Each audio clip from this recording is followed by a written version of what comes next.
Keep your radio dial right here. You're locked into the hottest news station on the planet. Hot 702.5 in FM sound. Blazing today's hip-hop, R&B, and pop music. Keeping your radio on fire. Bringing you the hottest, realest, riskiest talk shows live 24/7. On hot7025fm.com. This portion of What's the LGBT is brought to you in part by Rosie's Cleaning Services. Rosie's Cleaning Services is your one-stop shop for all of your housekeeping and janitorial needs. Specializing in commercial, residential, move-in and move-out cleaning, B&B preparation, and more. Rosie's Cleaning Services is ready to tackle any job, big or small. They send 3 technicians per service and bill at a flat hourly rate. With a combined experience of over 20 years, Rosie's Cleaning Services is your only choice for professional, efficient, and superior cleaning services. To learn more, please text or call 702-767-1116 or email contact@rosiescleaninglv.com. Hi. Hey. What's up? All your favorite artists. Check it out. Say my name. DJ Khaled. This is Mila J. Bruno Mars. On hot7025fm.com. This is Norman J. Liverpool IV from What's the LGBT, and you're tuned into Hot 702.5 in FM Sound. Be sure to catch us every Saturday at 3 p.m. Pacific.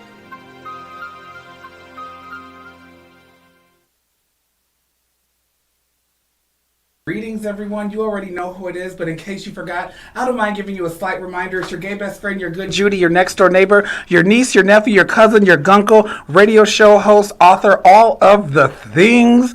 Baby, it is Norman J. Liverpool, and we are here for another edition of What's the LGBT right here on Hot 702.5 FM in Las Vegas and FM Sound. So before we get into the tea, honey, because let me tell you, this tea is boiling. Let's just take care of a couple housekeeping things, right? So number one, if you're watching us on YouTube, make sure you click that bell so you get all of the notifications. If you're on the website or our app, baby, go to the notifications. Set your alarm for Saturdays at 3 p.m. so you do not miss when the tea is being spilled. Because if you do, you're going to have to wait till next week unless you watch the replay. Don't forget you can download the app on Apple Play or Google. And if you're out there watching, make sure you're sending us some likes, some love, some comments. Or if you're feeling like it, give us a call at 702-551-5261. So let's take care of our sponsors. Y'all know I shout out Ponita every week. Now, girl, y'all helped her get through the top 10 of the greatest baker. So I think that she still needs our help. I think she got to the top 10. We want to see our girl to the finish line. So if you go to the greatestbaker.com/2022 /Ponita-more. The votes are free, and you can do one every single day. There was a winner last week, so shout out to the winner who got the half pan of peach cobbler just in time for the holidays. So if you are planning your menu and you know that so-and-so isn't good at the mac and cheese, call your girl Ponita and get a pan. Reach out to her at 702-480-8558. Not only will she get you covered for Thanksgiving, but every day she has a set menu. You can call for a private menu. Just holler at your girl. You can follow her on Facebook and Instagram at Ponita's Kitchen for her daily menus. And did I mention that she delivers? You tell her when you want the food to your house, and it shows up hot and fresh. Secondly, we want to thank Rosie's Cleaning Services. They're the one-stop shop for all of your commercial and residential cleaning needs right here in Las Vegas. For your free, no-obligation, non-judgmental quote, you can reach out to them by calling or texting 702-767-1116, or you can see them on all social at Rosie's Cleaning LV. And finally, we want to shout out Over the Top Living, Walking at Next Level Confidence Every Damn Day. That's my book that I authored last year. And there is a special running on Amazon right now. So there's additional discounts, and those will be running until through Black Friday. So you can go to Amazon.com, type in Norman J. Liverpool IV or Over the Top Living and get your copy today. They make a great stocking stuffer. It's a great coffee table book just talking about confidence and how the things that we can do every day and the reminders that we need to be a more confident person every damn day. So last week I thought I started something cool, so we're going to carry it on to this week. I'm going to tell you a little bit about my weekend. So last weekend my mom came to visit y'all. So she came with my aunt. And, you know, I had thought that they had their thing, but I was so excited that we got to spend so many days with them. We ate so good. I mean, everything we ate was amazing. We went to the antique shop. Mom got her hair done. So we had a full weekend. And guess what else, y'all? Your girl got a job. So I'm going back to work. I'm really excited about that. And so I'll just throw in the caveat that the views and everything I'm saying right now is my own, okay, for anyone that might be listening. So yeah, she's getting back to work, honey. So for those of you who cannot even imagine what this would be like, there was a time when Norman, me, was not as out, open, and over the top, right? There was a time that I was figuring things out. And our special guest today was one of the first people that helped me on my journey. So on Fox News, Carlson Tucker describes my special guest as the nose ring girl after she sparred with an anti-abortion advocate, Lila Rose. But to me, she's sassy and one of the first people that ever made me feel comfortable in my skin. We worked together years and years ago, and she is one of the first people that just made me feel okay being me, non-judgmental, and one of the people that I attribute a lot of what I have going on to because I was able to have a supportive group where I could be myself. So without further ado, y'all, please welcome to my virtual stage, Cecilia Ray. Hi. Hey, girl. How are you? Girl, this is like literally a blast from the past. It really is, though. I'm so happy for you. I'm so happy for everything. I'm so proud of you. I'm proud of you, girl. So before we get into the topic that we're going to talk to tonight, talk to us a little bit about you, your story. You can throw in some bits about how you and I know each other, just so the audience gets to know a little bit about you. Okay. Well, I'm from Chicago. Norman and I, we worked together years ago. Geez, I don't even want to say how long ago. It'll make me feel old. But right. He and I worked together, and he and I just immediately clicked. I felt like I knew who he was, and I don't know what it was, Norman. I just wanted to help you too, because I knew it was there, and I knew you wanted to. And I tell people all the time about you. I talk about you all the time. I'm always like, I feel like a mom. So proud of her kids. And no, literally, it was so crazy because I remember when we started working our shifts together, you were like, just be you, do you, whatever makes you feel good. And one of the fondest memories of mine is when we would get off of work and go to like those parties. Do you remember those underground kind of parties? We used to go to so many underground parties or like loft parties. Oh man, ride or die. Girl, remember when we would get those Sapporo's or those Fosters that were like 2 for $5? Yes. 100. Girl, so before going in. Literally. So what have you been up to? I mean, there's a lot of time that has passed since 2000 and whatever till now. So what have you been up to? Are you in Chicago? Tell us what you've been up to. Yep. So I moved to LA now. I live here in LA about 5 years ago. I do hair. I did hair shortly after you and I didn't work together anymore. I went to hair school, did hair in Chicago, and then moved here to decide, start something new, get away from the winter. Kind of over that, but and then now since being here in LA, you meet so many different people, and doing hair especially, you meet a ton of different people. I mean, you never know what this person in your chair does. And so through that, I was able to go onto the Dr. Phil show because one of my clients was the producer. And she just told me, we're changing the format. We want this and that. And she was like, and you're the first person I thought of. Of course, I was like, are you sure? She was like, absolutely, absolutely. Like, she knows I knew the assignment, Right. So was there something that was like challenging, like where you kind of were going back and forth with yourself? Like, do I go? Do I not go? Do I speak up? Do I not speak up?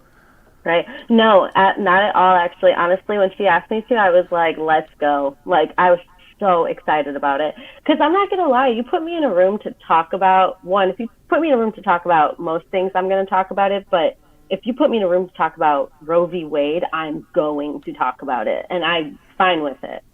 Wow. More than fine. So let's just jump all the way right in. So talk to us about, so for those of you that have not seen the clips, and I should have had them ready, I will make sure that I go back and post them here in the comments, because I think that that's really going to help set the stage for a little bit about what we're going to talk about today. But talk to us about that moment. I've watched and rewatched that clip. I've posted on my social media when you were kind of going toe to toe with Lila Rose, and it seemed like you were the only vocal person in that particular moment.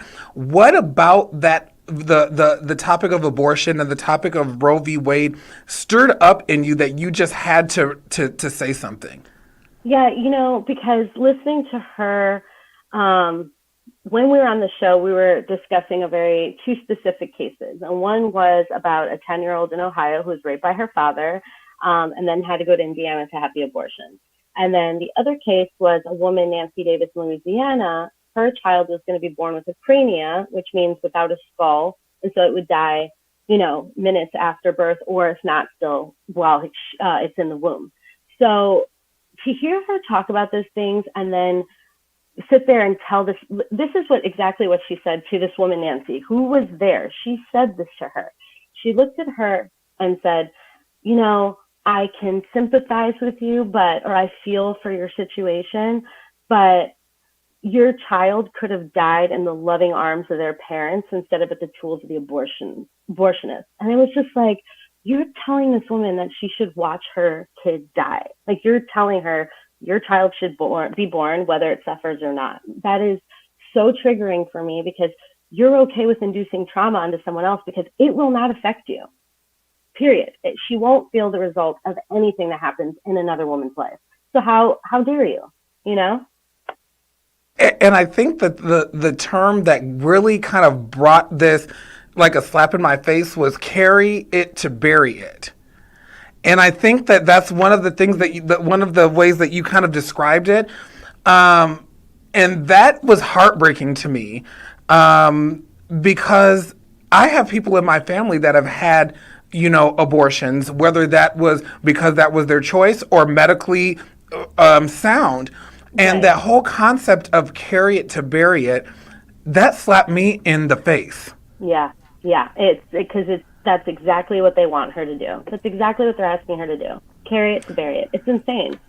And then on top of it, with the 10-year-old, she said to me when we were going back and forth about the 10-year-old, and she said, well, we shouldn't punish the child for generational sins.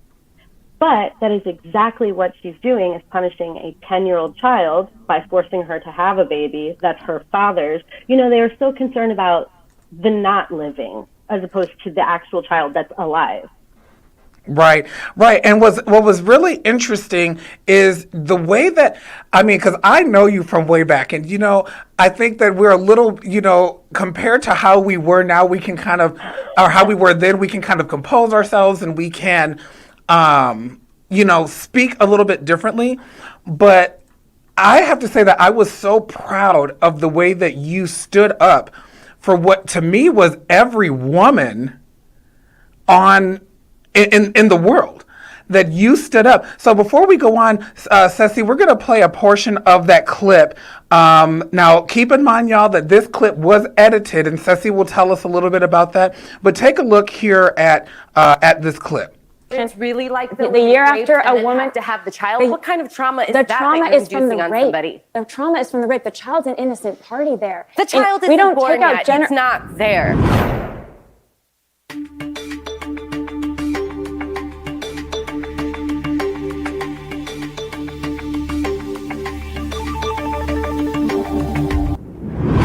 think you're a traitor to your own.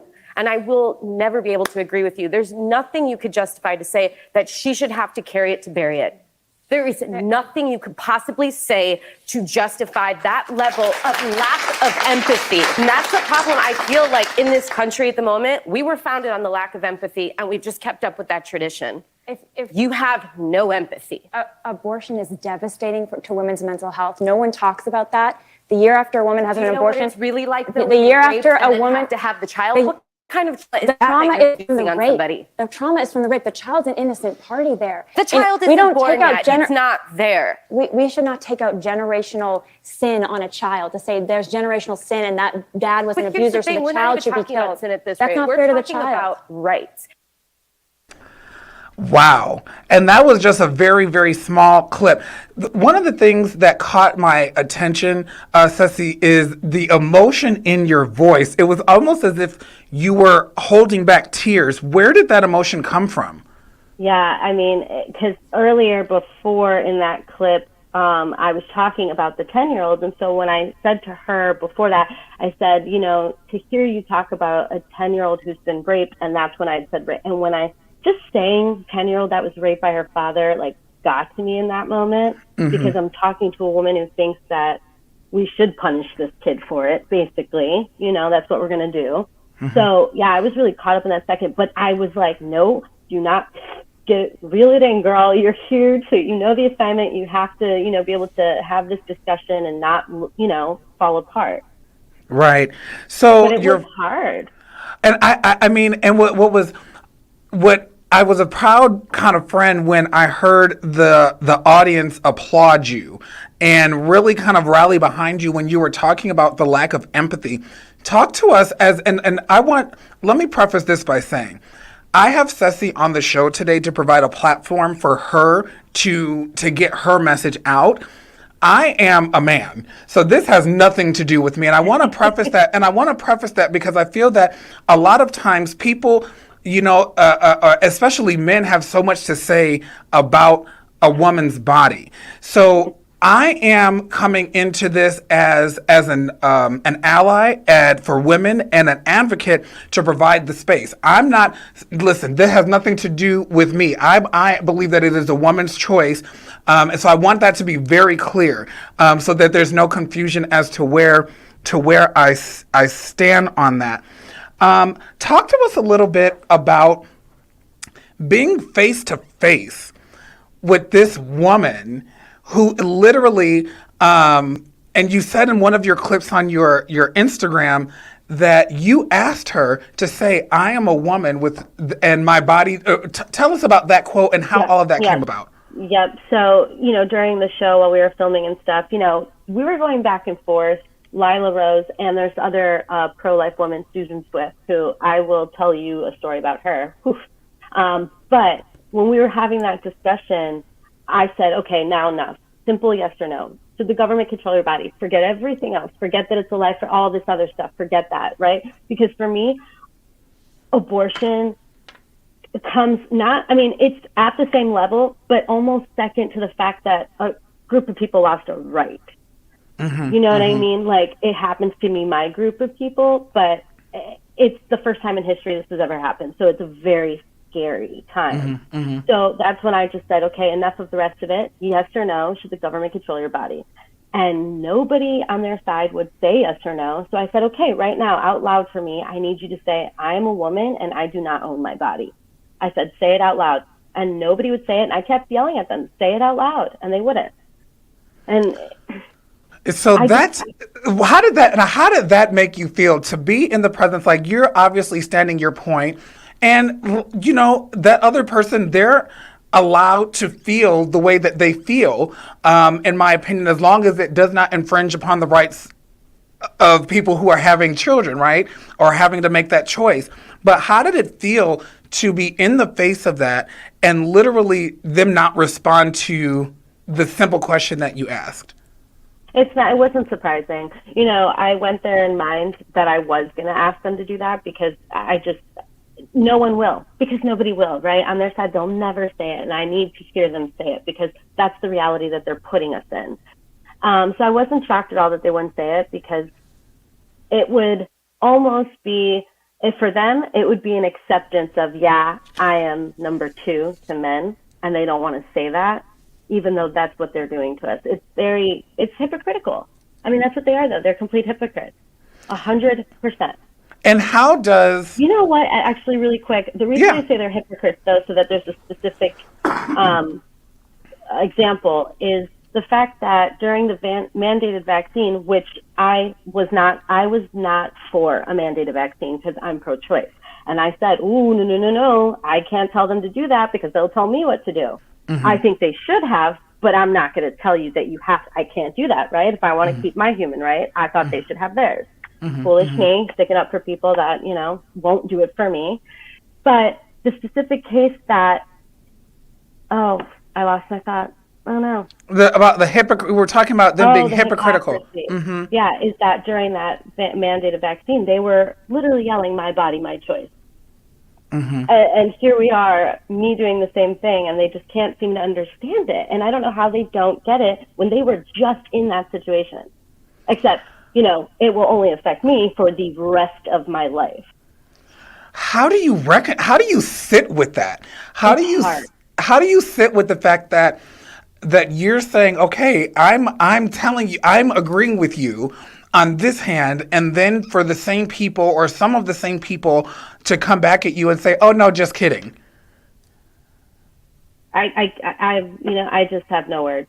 It's insane. I don't know how to, when I'm there, it's so hard to discuss. It is so hard to discuss this. Because the thing is about the pro-life thing is I know that we'll never come to an agreement, you know, because they think it is a life conception. I do not. But we don't need to agree on that because at the end of the day, what they're doing is trying to legislate something based on a belief. You know what I mean? And we don't all believe the same things. So that's really where the problem lies. You know what I mean? Like the science hasn't said it is a life at this point. We haven't agreed on anything like that.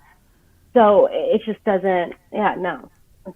It's wow. ridiculous. For those of you that are just tuning in, this is Norman J. Liverpool IV here on What's the LGBT right here at Hot 702 FM, Hot 702.5 FM. And we are talking with Cecilia Rose, who went viral after she was on the Dr. Phil show and stood up to an anti-abortion activist, Lila Rose.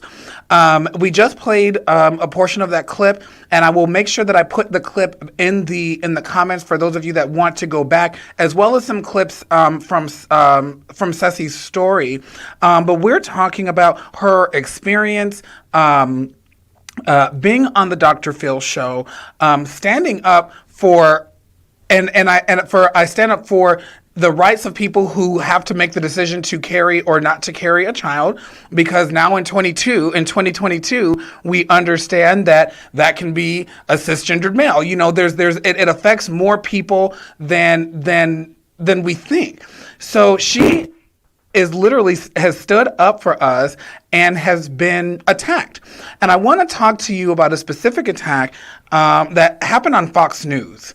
And what really threw me off is when I saw the picture, the very first picture of you there, and it was like in the height of your emotion. And it was just like, you look so angry. And Carlson Tucker described you as the nose ring girl. So talk to me about seeing that interview that they did with Lila Rose and why or how it came to be that you weren't a part of that. Yeah, you know what, actually, well, one, you know that they're not going to put me on that. I mean, they want to keep their base in that tunnel vision, you know what I mean? So if they have someone like me on, people on their side are going to hear me, they might not want that. Plus, I would absolutely destroy both of them, you know, on their own network. They can't have that happen. But yeah, when that whole thing with Tucker happened, oh my God. First off, I was literally in the middle of a date with a stripper in my room giving me a strip show when my phone starts blowing up and I'm like, what is going on? Okay. I see it. And I was like, oh my God. It was the weirdest Thursday of my life. Do you know what I mean? I was just like, what is going on right now? And it's also, for me, it was a total honor. Like, there was split second that I got a little nervous, a little worried, but then I was like, oh no, I'm here for this fight. I'm willing to, like, I will fight half the country for the other half. You know what I mean? Not right now. I'll take it on. Where did the worry come from? What were you worried about that would happen when you were being portrayed as this nose ring girl, this angry woman who was attacking this docile and gentle Miss Lila Rose? Yeah, that's the funny part too, though, is that they, like you said, that picture they posted and everything, you know, it was to make me look as angry as possible so that she could look as calm and collected as possible. And the thing is that she was calm, but I feel like when you don't have empathy, it's very easy to keep calm. When you're not actually in it, like I was, it's easier to keep calm. I mean, yeah, it was a trip. It was a real trip. And I'm going to tell you, though, because she wasn't the only pro-lifer there. There was another one, Susan Swift, who was completely insane, Norman. Okay, you know what she said? First off, backstage. Well, that's what I want to say. Let's talk about what happened backstage while you were getting mic'd up, and what that whole experience was like. Okay, yeah. So we're like backstage, her and I. You know, we're walking all through the studio and stuff, and finally they take us there, and they're micing us up. And I didn't know who she was, and she didn't know who I was. We hadn't really talked. I had a feeling she was pro-life because of the way she was dressed, but I wasn't sure.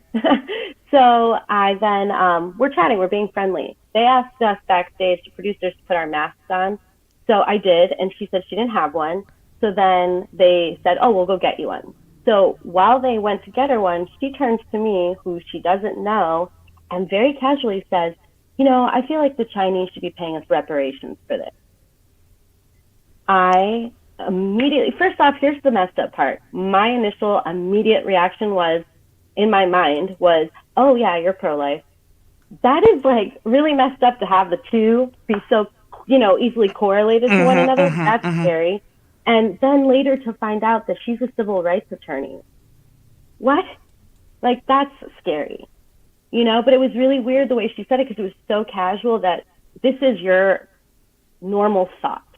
You know what I mean? It just like not even trying to like, and see what one of the things that, you know, me and my mom were talking about is it seemed like back in the day, if people held certain opinions or certain thoughts, there was a certain aspect of kind of keeping some things to yourself.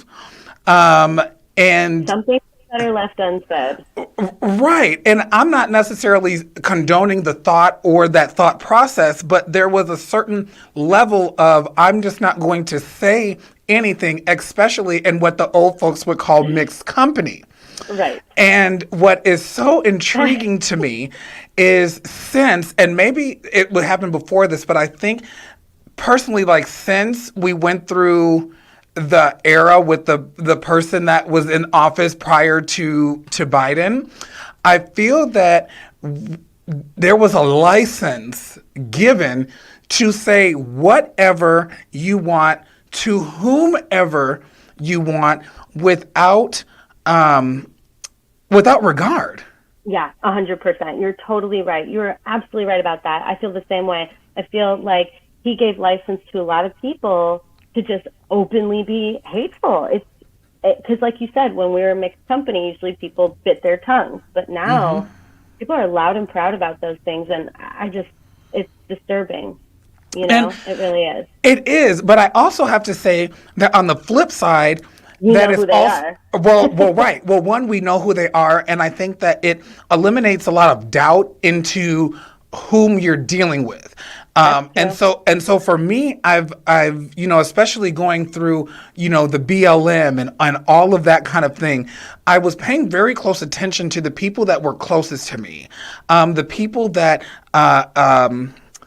were family members. And one of the things that really stood out to me about that particular instance is I was married to someone that did not speak up about the value of my life. And so that taught me that now I can see everyone that's willing to speak up for who they are. And it caused my circle to deteriorate. I'm like, okay, so now I know. For sure. Do you find that with this particular issue, being that we're talking about a human right, that you have kind of been at odds with some people that are close to you in your life? Yeah, definitely. I didn't know people's opinions before necessarily, and then when you come to find out how they really feel, things shift a little bit. You know what I mean? You do start to look at a person differently, or wonder, okay, what else are you okay with or not okay with? Yeah, it's been a really weird time of just self-discovery and discovery of other people. It's been a trip. It's been a trip. So what was interesting, so for those of you that are just tuning in. Oh, go ahead. Really quickly, though, I was going to say is, because it popped in my head when you were talking earlier, is that, me standing up for myself and this and that. I do, though. I told a gay coworker of mine that one thing I was disappointed in when I went to the Women's March was that it was just women, right? I mean, there are obviously some LGBT, there's men there too, but that is mainly just women. And I said to him, I've marched for gay rights. I marched for BLM. I'm not gay. I'm not black, but I'm a human. So I stood up for you. And so people watching, like, show up for me, because I show up for you. That's such a human right. That's a really, really good point, and we're going to transition into that. For those of you that are just tuning in, we are here on What's the LGBT, and we're talking with Cecilia Ray, who recently went viral from her appearance on the Dr. Phil show. She was later quoted and shown in a very edited and very biased way on Fox News with Carlson Tucker. And so we're talking about her position as pro-choice. We're also talking about kind of what she went through with this ordeal of being on the Dr. Phil show, being attacked in a public forum, but also still feeling the want, the need, and the desire to stand up for a basic human right. So right before we took that little pause, you were talking about, going to the Women's March and that there was, only women, from what you could see, majority women, and how that you seemed that it was a lack of support. What would be your suggestion for those of us who want to be allies and want to kind of lock arms but don't really know how or, what to do? Mm-hmm. Yeah, so that's just it. I mean, I can understand people not always coming to the march or the protest. We have lives that we have to carry out. Things don't stop. So in that case, if you can't come and march, make a phone call, write a postcard, or there are plenty of foundations that you can donate to that will send people basically in your stead, like to DC, fund them so that they can go do it for you. You know what I mean? So there's a lot of avenues on how to get involved, and some require legwork and some don't, but every little bit counts. Even, even just going out today and telling someone you're pro-choice, that little bit counts. Do you know what I mean? Like just spreading word. Even that counts. Even if you're willing to actually say it out loud, that is helpful. Yeah. Yeah. And because I too, because, as a Black gay man, okay, I am all about human rights. And when we're talking about the basics of fundamental human rights, and so that's good for me to know. So I'm calling myself to the carpet, and I'm calling other people that claim to have this same viewpoint. I'm calling us to the carpet. Let's step up, let's stand up, let's lock arms, and let's make our voices heard. Because just like as a Black person, we need allies, right, to get the movement and shift the dial. Even from the LGBTQ standpoint, we need allies. We need, those people that lock arms with us in order for us to move the dial on these issues. So I'm calling everyone to the carpet, including myself, that if we say that we really care about these things, because this is the thing. I have sisters, okay? I have a mother. I have aunts and uncles. So, a lot of times, we'll use the excuse where it doesn't really affect me. Well, it truly does. It truly does. And if it does not affect your person physically, it impacts someone that is in your life, whether you know it or not. Right. Girl. Yeah, that's just it. I tell people, I showed up for you, show up for me. Everybody has a woman in their life that they love. to show up for her. You know? And Go ahead. No, I was gonna say, and to push that envelope is maybe you don't, maybe, let's just say you don't have a woman in your life, okay? But there's someone in your life that this is affecting, whether it be the partner of someone you know that has to make a difficult decision, the family member of someone that you know what I'm saying? And not even to go into the whole trans thing, which is one of the most underrepresented communities within the LGBTQIA plus community.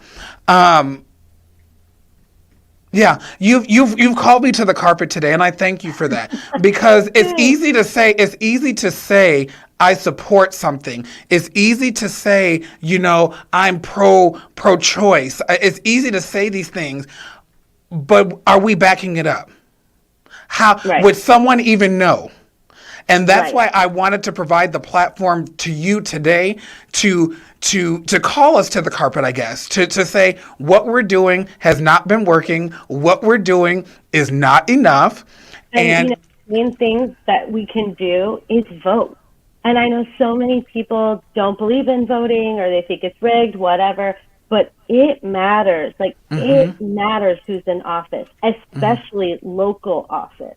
We don't pay enough attention to our real direct representatives, and it starts from there. It is so scary how quickly things can change just based on the wrong person being put in office. We've seen this. Girl, I'm feeling it here. Yeah, girl, we're going through that here in Nevada. And it boggles my mind. It boggles my mind how we will hyper focus on like one or two things that we're lasered in on, and we can leave everything else by the wayside. Yeah, exactly. And it's that wayside is so important. And so, thank God we got the Senate, but that's where you can make a difference. If, just vote. You have to vote.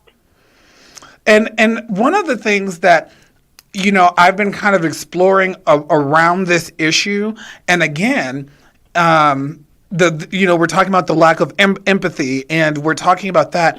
But one of the things that affects me in a very real way, because as a Black gay person, I deal with the same emotion, is the shame. The shame of talk to us a little bit about the shame. The shame of what? The shame surrounding abortion. There's the huge stigma around it. Yeah. Because, if you are coming from a religious background, that judgment's already been built into you. Do you know what I mean? Like, you've been taught that it's wrong, it's a sin, this, and that. So that judgment has been built in. And then others, their judgment comes from the fact that they don't understand the actual statistics on who's getting abortions, because I think in their mind they're always thinking it's some young loose chick who's just sleeping around, when in reality it's a lot of married women getting it. It's a lot of, like you said earlier, medical conditions that need to be addressed, so it has to be done. There's a lot of reasons in different cases, but I think a lot of people just go straight to it's wrong because God said so that judgment is just there and it's going to stay there. Or they're coming at it because they have they don't look into it. They don't see who really is getting the abortion. These are also women who are married and people with boyfriends. Like, they made the decision together a lot of the time. And a lot of times in those types of situations, from what I'm reading, is those are also cases that are related to domestic violence. I know someone personally in my life who was a victim of domestic violence and found out she was pregnant because she went to the hospital after being beat. So imagine that. Yeah, exactly. And then you're tied to that person the rest of your life, and it's completely ridiculous. And the thing is that it's not just about life; it's about the quality of life. And so they don't seem to ever think of that either. You just want to throw all these kids in the system, but shouldn't we care about the quality of life that we're going to bring a child into? You know, right now there's 400,000 kids in the foster care system, and we're talking about adding like 250,000 within the year. Like, that's insane. And what quality of life can we provide? You know, the more kids, the less attention we can give. And not only that, but when we're talking and we're looking at statistics, and this is something that I looked into after researching your clips and hearing you speak, is that a lot of the people that are affected by this are low income, that this now is almost like a stronghold that anchors them into poverty. And talk a little bit about that, because you made a very valid point on your clip about because Lila Rose said something like, who is the least of these? And she was like, children. And you were like, no, the poor. And we're going to keep them that way. So talk to us about why you made that comment. Yeah, she had said, you know, who's the weakest in the society? Who's the weakest in the society? It's children. And I said, no, it's the poor. The poor are the weakest, and we're going to keep them that way by forcing them to have these kids. And that's the truth. The poor are always the weakest in a society. The less money you have, the less options you have. You know what I mean? And this is one of the few choices that we had, and now that's been taken away. So now you have even less choice. And you're just going to put yourself in an even deeper hole of debt or whatever it might be. It's yeah, that's what it is. I mean, they're just going to try to, that class divide is just going to keep, you know, it's just going to expand, poor, rich. It's just right. And ripple effects here. And I was going to say it's even going to divide it more so, not just between rich and poor, but it's going to divide the people that are in that bracket, like racially. Okay, because who is it affecting? That's the black and brown folks that are predominantly in these spaces, and it's something that, and I think the link is in the comments, but if not, it will be by the end of the show. It's in the comments. I want y'all to go and watch the link. Watch it in its entirety. Watch the show and really hear what Ceci, and I call her Ceci, Cecilia Ray, what she was saying. And literally, she is standing up for all of us. And it's like, you don't realize it until you have this kind of exchange, this dialogue, right? I mean, it's true right now. Honestly, that day that it happened, June 24th, I woke up and I legitimately still now don't feel like a complete human. It really stripped something from me. And it felt like I had this target on my back now. Like, you know how we said we've given a pass to people to say what they want?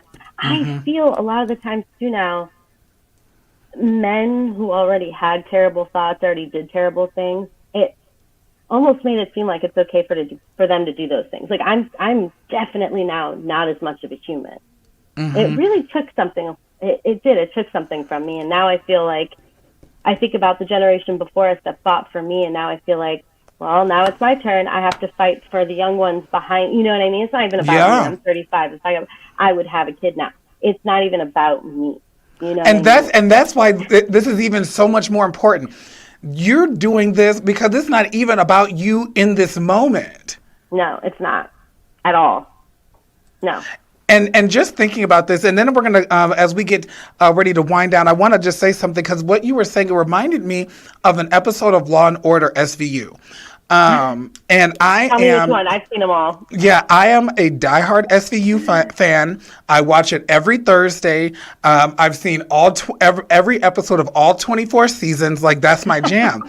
But there was this one episode, and I can't remember what season it's on, and I'm paraphrasing, but essentially a woman was raped, and for whatever reason, she chose to have the baby. That was her choice. She chose to have the baby.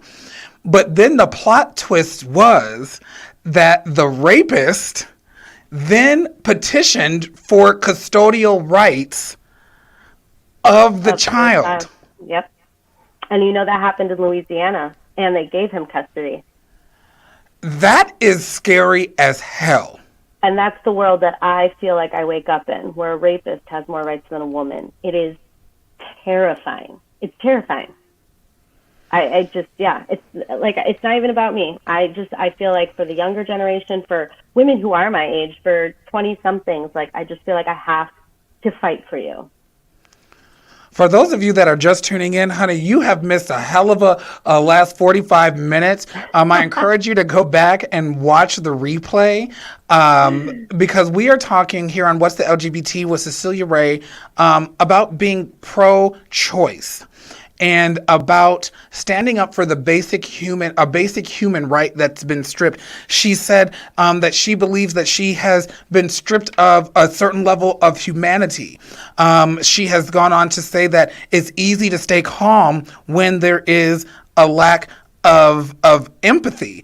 And so I encourage you, for those of you that might be watching the replay, really quick, Ceci, tell us how we can connect with you on social media for those, because there might be people listening who says, you know what, I don't want to leave a comment. I want to connect with the person who said these things. How can we reach out with you? Yeah, absolutely. So you can definitely check me through Instagram. It's at Very Ceci, VERYCECI, Very Ceci. You can find me on Instagram through that or TikTok.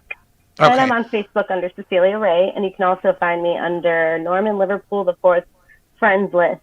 Yes, because everything on my page is public, honey. So you can go and you can see it. So when we're talking about the three main takeaways, okay, so one of the takeaways that I personally am feeling is that I need to do better. And I'm not going to put that onto anyone else. I will say me, Norman John Liverpool IV. I have got to do better because the things that I'm saying in terms of being pro-choice, but where is the action? So that's number one. And I'm big on taking action. This is action you're taking now. You're giving me a platform. That's a big deal. Well, I appreciate that you saying that. So I'm calling everyone to the carpet. We need to do more. We need to be more. We need to say more. And we need to understand that this is something that is bigger than my ability to reproduce, right? This is bigger because, like you said, bigger than me. Right. It physically does not impact me today. But a group of people losing a human right eventually will affect you because they could come for yours next. Baby, you ain't got to tell me twice. Listen, as a black gay man in America, there's a quote from a movie and it says, being a gay man in America is a reality that can never be justified. Imagine being a black gay man. Yeah, and that was from a movie Trade. And that quote has always stuck with me because why does your reality and the choices that you make within that reality, why does that need to be justified by somebody else? Right. Exactly. So before we got on the show today, y'all, I had Ceci give me 3 takeaways that we wanted to make sure that we got out today. And we're going to go through them. We have about 6 minutes left. We're going to kind of go through them. And then I'm going to give Ceci the complete floor to leave her parting message. Number 1 is we should all have the right to live our lives the way we see fit for ourselves. Okay? So that's one of the takeaways that we want you to take with you today. Number 2, Ceci says we are all angry about the same thing, so we need to team up and step up for one another. And number 3, and that there is always hope. I think sometimes, especially when you're dealing with, issues that are so serious and so urgent that we can lose hope. One of the things we want you to take away is that there's hope. As long as you're alive, you have hope. So this is the day that we can change our mind. This is the day that we can pivot. This is the day that we can refocus our passions, refocus our beliefs, question ourselves, call ourselves to the carpet and say, why do I hold this belief? Where did it come from? Is it rooted in BS? And how do I move forward from that? So those are the 3 things that we want you to take away. So now what I'm going to do is I'm going to shut my mouth. I'm going to get off of the screen and I'm going to let Ceci come through and say what she wants to say in these last few moments of our show today. Thank you, Norman. So, I guess what I wanted to say is that I am here to fight this fight for, and not even for half the country, for everyone. I am pro-choice in every way possible. I don't care what it is you do with your life if it's not affecting me or someone else in the negative. Do Right. what you feel is best for you. Gay, straight, I don't care. I don't care. Man, woman, do what's best for you. Also, on top of that, when I said we're all angry about the same thing, I'm not even talking just abortion. And I'm not even Democrats or just Republicans. I'm talking about all of America. We all feel that we're underpaid, overworked, medical system is BS, education is BS. We're all actually angry about all the same things, but for some reason, we always decide to break up into these tribes and try to get over the same wall separately, and it makes no sense. And, we need to vote. People need to vote. That is so freaking important. That's how we can get things on the table or off the table, like we've seen.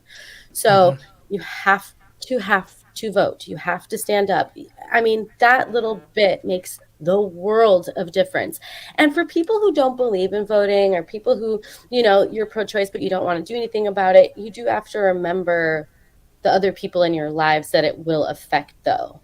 It's going to affect a friend of yours or your mom or your sister, whoever, is in your life will be affected, because everything that can affect a group of people affects every group of people. There are ripple effects that will come from this one thing.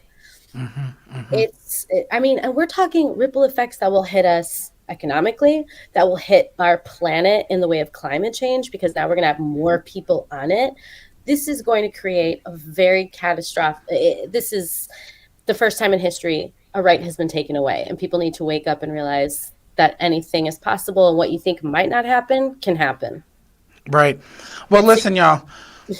Listen, Ceci has got us together. I want to invite you to connect with her on social media at Very Very Ceci Ceci. That's Very Ceci on Instagram and TikTok. You can also find her Cecilia Ray on Facebook, or just hop on over to my page, click my friends list. You'll see her there. But I want to thank you again for being on this show and really providing some insight and showing that it's more than lip service. We need to act. Yeah. So, Ceci, thank you for being on today. Thank you for having me. I miss you. And the thing is, girl, you're right in LA. This is ridiculous. I know. It's literally ridiculous. We'll do better. Yeah, we will. We'll do better. So again, we want to thank our sponsors today. Again, that's Ponita's Kitchen. We want to thank her for sponsoring this segment of the show. You can reach her on Facebook and Instagram at Ponita's Kitchen, okay? Don't forget, you can call her at 702-480-8558 to get your last-minute Thanksgiving orders in. Also, we want to thank Rosie's Cleaning Services, which is your one-stop shop for residential and commercial cleaning. You can reach them at 702-767-1116. And for those of you who are getting a jump on your Black Friday deals and your stocking stuffers, head on over to Amazon and pick up a copy of my book, Over the Top Living, Walking in Next Level Confidence Every Damn Day. The book has been discounted through Black Friday, so order your copies. You get them in about 2 days, depending on where you are geographically. But they make great stocking stuffers, and it's a great coffee table book to talk about confidence.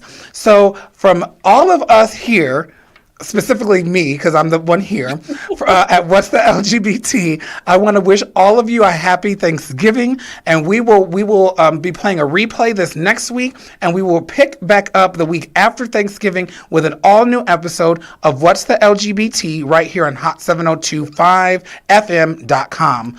Bye.